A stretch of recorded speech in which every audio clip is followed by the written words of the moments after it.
OTT చూసే ముందు ఓసారి ఇటు చూద్దాం. పూర్తి వివరాలకు చదవండి రేపటి సాక్షి దినపత్రిక. చాలా క్లియర్గా చెబుతున్నారు. శనివారం మధ్యాహ్నం నాటికే మేము అలర్ట్ చేశాము, అధికారులకు సమాచారం ఇచ్చామని. 15 ఏళ్ల తర్వాత వస్తున్నటువంటి వరద ఏ స్థాయిలో ఉందంటే 15 ఏళ్ల తర్వాత గేట్లు మొదటిసారి తీయబోతున్నారు. ఆ స్థాయిలో వరద వస్తుంటే అధికారులకు ముందస్తు సమాచారం ఉంటే తెల్లవారుజామున అంటే ఆదివారం తెల్లవారుజామున అన్ని కాలనీలు మునిగిపోయే పరిస్థితి ఉంటే దాదాపు 20 గంటల సమయంలో ఒక్క కాలనీకైనా ఒక్క హెచ్చరికైనా ఒక్క అధికారి నుంచైనా వెళ్ళిందా?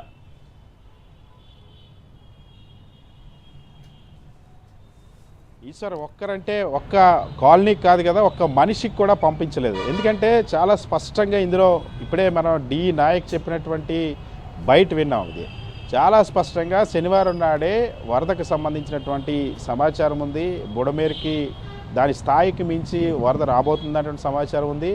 ఆ సమాచారాన్ని చాలా క్లియర్గా ఎస్ఈ ఆయన చాలా స్పష్టంగా ఆయన చెప్పారు. అంటే executive engineer, SE superintendent engineer, ఆ తర్వాత జిల్లా కలెక్టర్, వీళ్ళందరికీ, అంతేకాకుండా ఇదే డిఈ స్వయంగా, ఎందుకంటే ఆపరేషన్స్ అన్ని ఏవైనా సరే అలర్ట్ చేయాల్సినటువంటి ఆపరేషన్స్ కానీ లేదా పునరావాస కేంద్రాలు ఏర్పాటు చేయాల్సినవన్నీ కూడా రెవెన్యూ డిపార్ట్మెంట్ కీ రోల్ కాబట్టి ఎంఆర్ఓ కూడా స్వయంగా ఆయన చెప్పారనే అంశాన్ని డిఈ చెప్పారు. ఉన్నతాధికారులు అందరికీ కూడా తెలుసు అని చెప్పారు. సో శనివారం నాడు ఏం జరిగింది అనేది మనం ఒకసారి చూస్తే, శుక్రవారం రాత్రి నుండి బీభత్సమైనటువంటి వర్షం విజయవాడలో పడింది. సుమారుగా 22 సెంటీమీటర్లు, 17 నుండి 22 సెంటీమీటర్లు, కొన్ని ప్రాంతాల్లో వన్ టౌన్లో 22 సెంటీమీటర్లు, సెంటర్లో 17 సెంటీమీటర్లు ఇట్లా పడినటువంటి. సో యావరేజ్గా 22 సెంటీమీటర్ల వర్షపాతం నమోదైంది. అంతేకాదు అదే రోజు కొండచర్యలు విరుగుపడి 6 చనిపోయారు. చనిపోయినప్పుడు జిల్లా కలెక్టరు ఆ చనిపోయిన తర్వాత అక్కడికి వెళ్ళారు. రెవెన్యూ శాఖకు సంబంధించిన ప్రిన్సిపల్ సెక్రటరీ సిసోడియా కూడా అక్కడికి వెళ్ళారు. సో అంటే అప్పటికే వీళ్ళకి సమాచారం ఉంది. ఆ ఇరిగేషన్ సంబంధించిన అధికారులు కలెక్టర్కి అధికారులకు కూడా అందించారు.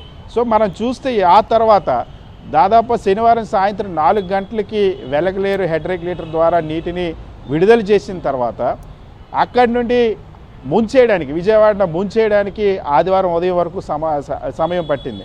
సో అధికారులకి దీనికి సంబంధించిన వరదకు సంబంధించిన సమాచారం ఉండి ప్రజలను ముంచేయడానికి మధ్య దాదాపుగా 20 గంటల సమయం ఉంది. 20 గంటల సమయంలో వైఎస్ జగన్మోహన్ రెడ్డి గతంలో తీసుకొచ్చినటువంటి ఒక అద్భుతమైన ఎఫెక్టివ్ గవర్నెన్స్ అందించేటువంటి సిస్టమ్ ఇక్కడ ఉంది అందుబాటులో. సచివాలయ వ్యవస్థ ఉంది. ప్రతి సచివాలయంలో 10 మంది ఉద్యోగులు ఉన్నారు. ఇప్పుడు మన ప్రభుత్వం కూడా చెప్తున్నటువంటి లెక్క 77 సచివాలయాల పరిధిలో ముంపు వచ్చిందని చెప్పి, ఈ 77 సచివాలయాల్లో ఉన్నటువంటి ఆ సెక్రటరీలకి జిల్లా కలెక్టర్ ఒక మెసేజ్ పెట్టినా సరే ఖచ్చితంగా ప్రజలందరూ కూడా అప్రమత్తం అయ్యేవాళ్ళు.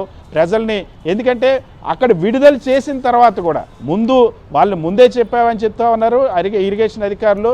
ముందే చెప్పిన తర్వాత వీళ్ళకి తెలిసినా సరే అప్రమత్తం చేయడం ఒక ఎత్తు అయితే, విడుదల చేసిన తర్వాత వీళ్ళు అలర్ట్ చేసినా సరే దాదాపు ఖచ్చితంగా 2 గంటల్లో అక్కడ ఉన్నటువంటి ప్రజలు ముఖ్యమైన వస్తువులు లేదా వాళ్ళకి సంబంధించినటువంటి వాళ్ళని అన్నిటికీ మించి చిన్నపిల్లల్ని, వృద్ధుల్ని, వికలాంగుల్ని, దీర్ఘకాలిక రోగుల్ని వీళ్ళ ప్రాణాలు కాపాడుకునేందుకు తీసుకొని వెళ్ళిపోయేటువంటి అవకాశం ఉండేది. కానీ ఎవ్వరు కూడా ఎటువంటి సమాచారాన్ని కూడా అందించలేదు.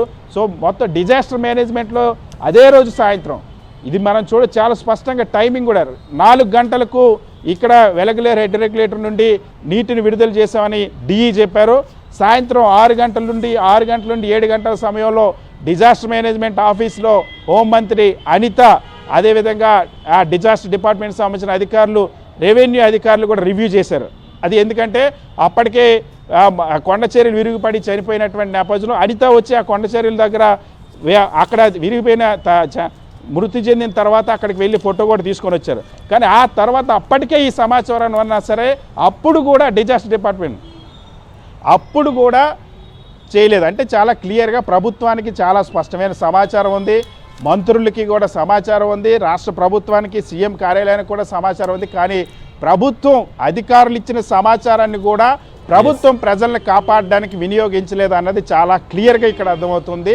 సో ప్రభుత్వమే ముంచేసిందని చెప్పడానికి ఈ అధికారి చెప్పినటువంటి మాటలే ఒక సాక్ష్యం అని చెప్పొచ్చు. ఎందుకంటే ప్రభుత్వం ముందుగా పునరావాస కేంద్రాలు ఏర్పాటు చేసిన ఒక్క పునరావాస కేంద్రాన్ని ఏర్పాటు చేయలేదు. ఇవాళ 80,000 కుటుంబాలు 3 లక్షల మంది మునిగిపోయినటువంటి పరిస్థితి. కానీ ఒక్క పునరావాస కేంద్రాన్ని ముందుగా ఏర్పాటు చేయలేదు.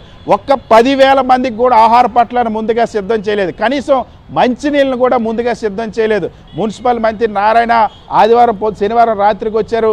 మున్సిపల్ మంత్రి నారాయణ, ప్రభుత్వం అందరూ ఇక్కడే ఉన్న వీళ్ళిద్దరూ మాత్రమే ఆ రోజు రాత్రి కొండ చర్యలు విరిగిపడిన తర్వాత వచ్చారు. కానీ ముఖ్యమంత్రి అదే రోజు సాయంత్రం ఏదైతే శనివారం సాయంత్రం హైదరాబాద్ వెళ్ళిపోవడానికి ప్లాన్ చేసుకున్నారు తప్ప కర్నూలు నుండి పెన్షన్ పంపిణీ చేసి హైదరాబాద్ వెళ్ళిపోవడానికి ప్లాన్ చేసుకున్నారు.